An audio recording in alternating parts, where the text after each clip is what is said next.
Listen to the will of those who will not speak. And if the tools are not willing, they will be. Hi, I'm Grzegorz Like. I'm the lead writer and the lead narrative designer in Cronos the New Dawn. And my name's Klaudia Sewera, producer on Cronos the New Dawn. Today we're going to be talking a little bit more about our story while also answering some pressing fan questions. So Cronos is set in an alternative universe that in the 80s a weird disease started to appear.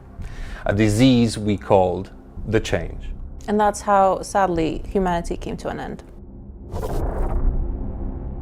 Travelers are emissaries of the mysterious collective. They travel back in time to the moment of the end of the world. They seek their targets, very important people that are needed by the collective. Dive point in sight. And they extract their essences. Is it painful?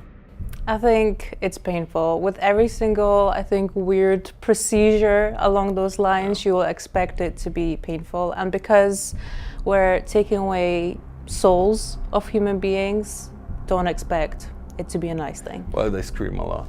Yeah. Preserving.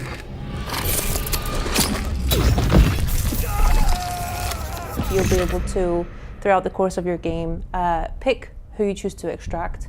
And if you're coming to the game from more of a gameplay perspective, it's the main perks of those essences that might interest you. However, if you're coming to the story to, get more of the actual insides and nitty-gritties of the story, you might focus on the characters who you meet. Target. Seated. Edvard Wisniewski. Which characters you choose to extract will actually affect, not only the gameplay, but also how you perceive the whole game.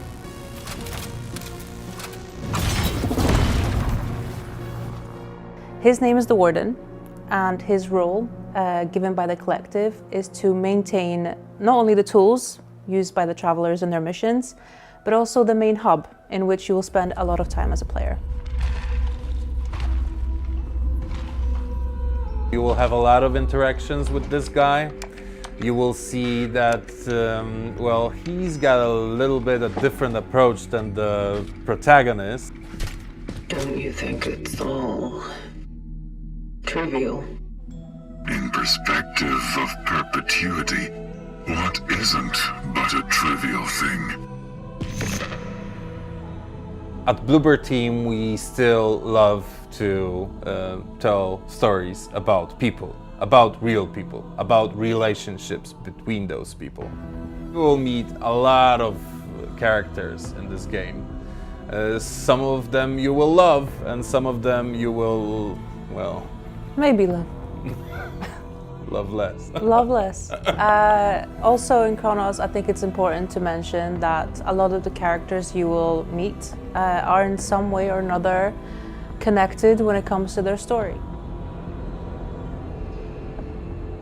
I think it's cool that the player and the traveler are sort of on the same level when it comes to really discovering the story at the same time.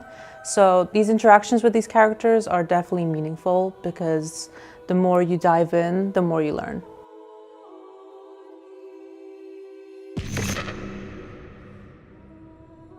The main differences between Nowa Huta and New Dawn are there isn't any floating buildings. In Nowa Huta. Yeah.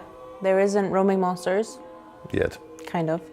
And the streets are undestroyed. However, we try to stick to the ideal image of Nowa Huta as much as possible, but not only in the aesthetic, but also care about the historical importance and meaning of it. Also, obviously, in the game, we added some new buildings and new places for you to explore as a player. So the big building you see floating around in our trailers, we built it and then we destroyed it again. I was born and raised in Nowa Huta, so this project feels very personal. But we chose Nowa Huta because of the history the place has. That history rhymes very well with the questions we ask in the game and the themes we tackle throughout the story.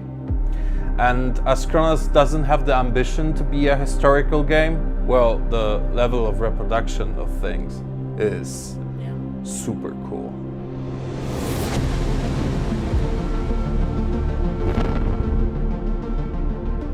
Well, only I know that, and I can tell. His watch is broken.